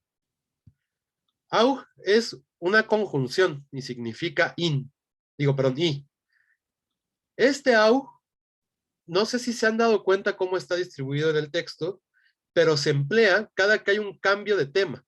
Entonces, en realidad, au, lo que nos dice, o sea, sí es un i, y entonces voy a hablar también de esta otra cosa, pero en realidad lo está utilizando para decir, esto que quería decir ya se acabó y hay que sumarle esta nueva información. Y entonces justamente vamos a encontrar este AUG cuando empiece a hablar de nuevos temas o que quiera introducir información de la cual no ha tocado antes el autor. Justamente, y luego, bueno, hay elaboraciones de este AUG bien interesantes, los documentos notariales, bueno, los documentos notariales en español utilizan una fórmula que es y también, que luego aparece en latín como ítem, por ejemplo, en los testamentos eso es bastante común, y a la hora de que empezaron a formularse estos documentos en náhuatl, justamente AUG va a ser la manera en que se traduce ese y también de los textos españoles. Y entonces uno empieza a encontrar que cada disposición jurídica va marcada por este AUG, que insisto, en este tipo de documentos pues solo nos indica el cambio de tema. En estos otros mucho más elaborados también indica el cambio de disposición jurídica. Digamos que se ve que el significado de este AUG está constantemente metido ahí. Y luego tenemos, primero, una generalidad que es importante recordar, que esto no hemos hablado, pero es importante que empecemos a ver la parte izquierda de las oraciones, antes del verbo. Vamos a encontrar, primero, elementos que indican temporalidad, siempre. Y luego, elementos que hablan del espacio. Entonces, cuando empezamos a observar los textos, vamos a encontrar, primero, los elementos que pueden ser K, ¿no? La partícula K, la partícula ma o la partícula quish. De esas ya hablamos, indican características ilocutivas, indican afirmaciones, deseos o preguntas en realidad. Inmediatamente después de estos, puede que haya por ahí una cosa como quizás, que haya quizás un well con el sentido de en verdad, quizás un kill con el sentido de se dice, y esos son un grupo de elementos que van a aparecer inmediatamente después de estos Ks o más si es que aparecen. Y luego inmediatamente después, que es la estructura que tenemos aquí, vamos a encontrar los elementos temporales. Y luego los elementos locativos. Y ahora les pregunto, ¿buscaron qué es kin y qué es atepan? Yo creo que sí, porque los tradujeron, solo necesito que los digan.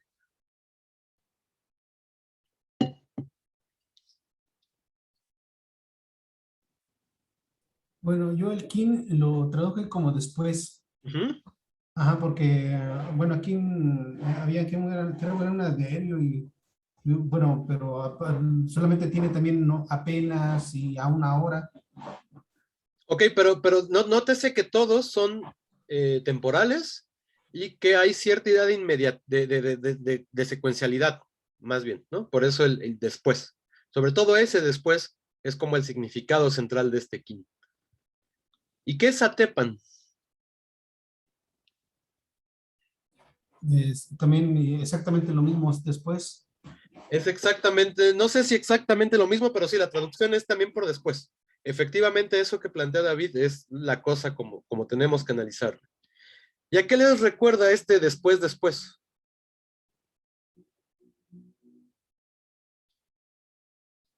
¿A los difracismos?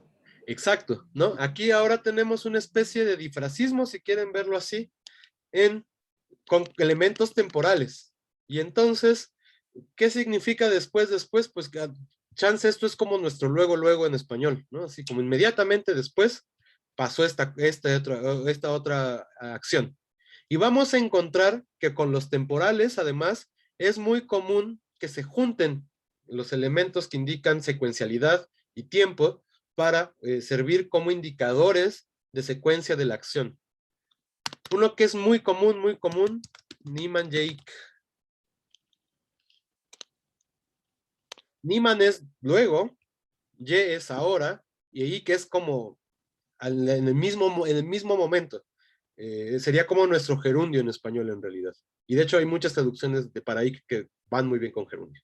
Entonces, estos tres en realidad ya no están funcionando como tres elementos distintos, sino que son tres elementos temporales que están conjuntándose para hablar de secuencias en los textos. Y entonces vamos a encontrar que pasa una cosa y luego dice el autor, Niman Jake pasa esta otra. O sea, inmediatamente después pasó esto. Y esto, insisto, va a ser, podemos encontrar solo Niman Ye, también Jake, aunque esa es menos común, y Nimanik. Todas esas van a tener exactamente el mismo significado y los mismos usos, es decir, inmediatamente después. La completa, la más usual, es Niman Jake, que es los 3 elementos. Y justamente aquí pues tenemos esos misma dinámica de juntar 2 elementos temporales para generar un inmediatamente después o luego o una cosa así.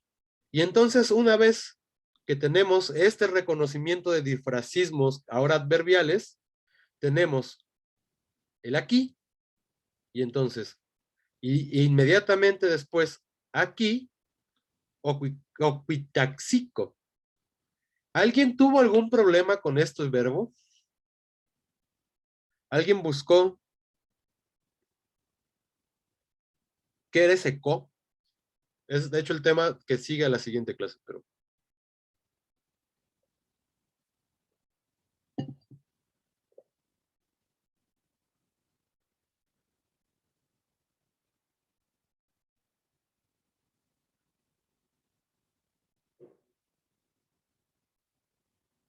¿Alguien? Híjole. Bueno, lo que pasa es de que yo me basé en la lista de los verbos que habían hecho las compañeras, pero Ujú. la verdad sí me pareció un poco, me saltó, pero no, la verdad ya no le seguí más porque estamos un poco rebasados. Ok. Bueno, pues es momento de que empecemos a explicarlo. Este co es un tipo de construcción que vamos a ver ya en su amplitud la próxima clase, que podemos llamar, bueno, Loné lo llama conjugación introversa. Es un nombre bastante raro, ¿no? ¿Qué significa? Significa que la acción está ocurriendo en una dirección hacia donde yo también me encuentro. Es decir, en ese caso se parece al igual, solo que este en particular no va a implicar mi punto de vista específico, sino más bien la acción por sí misma tiene cierta movilidad, tiene cierto dinamismo tal que ese dinamismo lo acerca no al narrador necesariamente, sino a donde la acción está sucediendo. Es decir, pongamos que yo soy el narrador y estoy contando que hay en un lugar una batalla y hay un desplazamiento, o no, o hay un grupo de gente que está gritando gritos de cantos de guerra. Y entonces quiero decir que esta gente que está cantando cantos de guerra se ha ido acercando a este otro evento en donde están guerreando, donde ya hay una batalla. Y entonces justamente, digamos, yo estoy distante de ellos, no lo estoy viendo, no lo estoy tocando, no están viniendo hacia acá. El acercamiento, más bien, la dirección se da hacia la otra acción que yo estoy planteando. Y entonces ese va a ser el significado de estas formas. Vamos a tener una conjugación que se va a llamar introversa y vamos a tener una conjugación que se va a llamar extroversa. La introversa va a indicar que la acción sucede hacia donde estoy yo, bueno, perdón, hacia la otra acción que me interesa, olvida del yo, ahí no hay ningún yo, y la extroversa va a indicar que de hecho las acciones se están alejando, y que esta otra de la que estoy marcando con la conjugación extroversa va alejándose de la otra acción, o sea, sucede en su alejamiento. Y obviamente las traducciones que vamos a emplear para estas formas, pues son con ir y venir. La introversa, que es que este co además es introverso para presente y para pasado, va a ser con el verbo venir, y la extroversa, que es esta que se va alejando, va a ser con el verbo ir. Y entonces con estas dos construcciones vamos a empezar a traducir estos verbos que acaban en co, que son raros, ¿no? Justamente estos no los habíamos visto. Fíjense cómo el saltillo sigue siendo el marcador de pluralidad. Y ahora sí,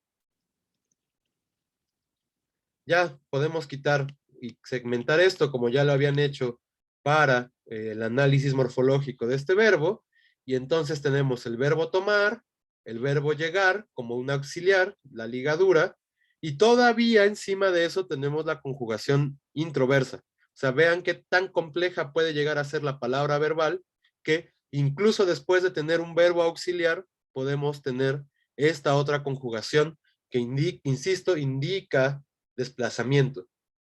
Y entonces esto es una cosa medio difícil de traducir. Han propuesto, vinieron a traer los mexicas y vinieron a tomar los mexicas. ¿Qué hacemos? ¿Alguien ya con este análisis morfológico propone una otra forma de traducir el verbo oquiquitaxico?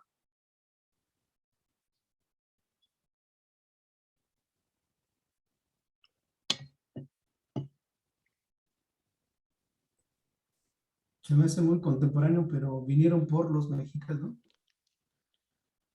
O sea, como si dijera uno, voy por la banda, o sea, ¿cómo se puede decir? Sí, como un poco incluso español, ¿no? Vamos a por no sé qué. Pero bueno, David propone, vinieron por los mexicanos.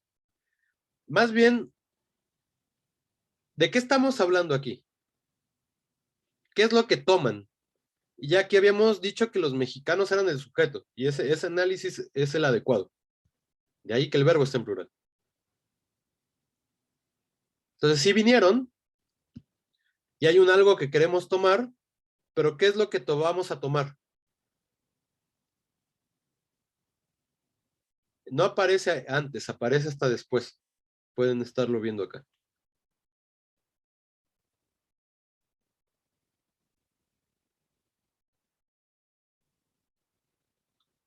Está acá, de hecho. Estamos hablando de su nombre. Y entonces lo que vienen a tomar es el nombre, en realidad. Y los que toman son los mexicanos. Y entonces la traducción es aquí donde se vuelve medio bastante rara, ¿no? Vinieron, porque sí están viniendo, a llegar a tomar por el axi de acá como un verbo auxiliar. Y bueno, luego porque no sabemos qué es, los mexicas. ¿Qué es eso que toman? Inicontlamactli ignotzalo.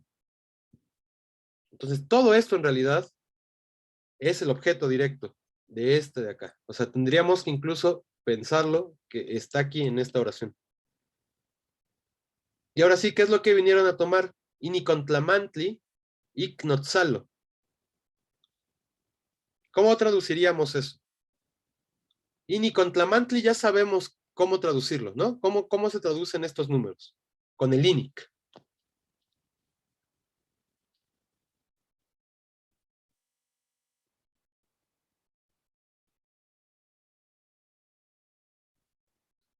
Decíamos, los numerales, pues es ome sería 2, ¿no? Ontlamantli es una segunda, una cosa 2. Y cuando le ponemos inic, como en los capítulos, iniqueji capítulo, iniqueji párrafo, iniqueji mostli, ¿cómo traducíamos ese iniqueji? O inicome, no importa. Sería como segundo, ¿no? Exacto, exacto. Son los números ordinales.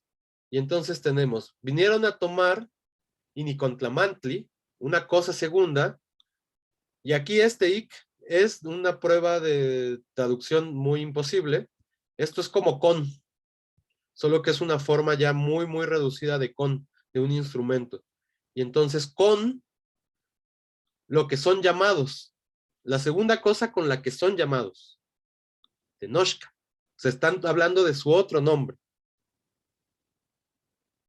Y claro, esto, que es el verbo notza, llamar, que además está en pasiva. Y aquí donde seguramente estuvo mal, es que a mí me faltó la glotal porque tendría que estar en plural. Y entonces podemos ya generar una traducción. Vinieron a llegar a tomar los mexicas. Lo otro, lo segundo, con lo que son llamados. O sea, su otro nombre. Y ahora sí, Tenochca. Y aquí otra vez tenemos un problema de traducción. Esto está siendo muy literal. ¿Ponemos la palabra nombre o no ponemos la palabra nombre? Esa es otra cosa que uno tiene que decidir, y si lo hacemos y intervenimos la traducción literal, pues habrá que ponerlo en corchetes. Y podemos poner algo como el segundo nombre con el que son llamados. Tenochca. ¿Sí se ve cómo se adecua la traducción para darle sentido en español? Ok, entonces lo que es importante recordar de este momento es este uso de ic con el sentido de con. Es muy poco común, pero lo vamos a encontrar en cierto tipo de construcciones. Podemos decir algo así como, y aparece por ahí con un ica en este texto también. Acali, ic o inic, panoya. ¿Qué creen que significa Acali, ic, panoya?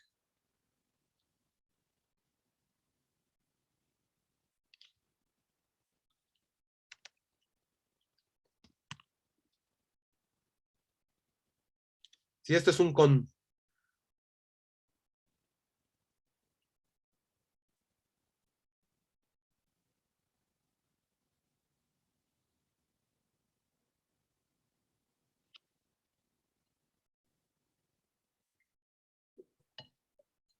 Lo que pasa es que la Cali es una canoa, ¿no?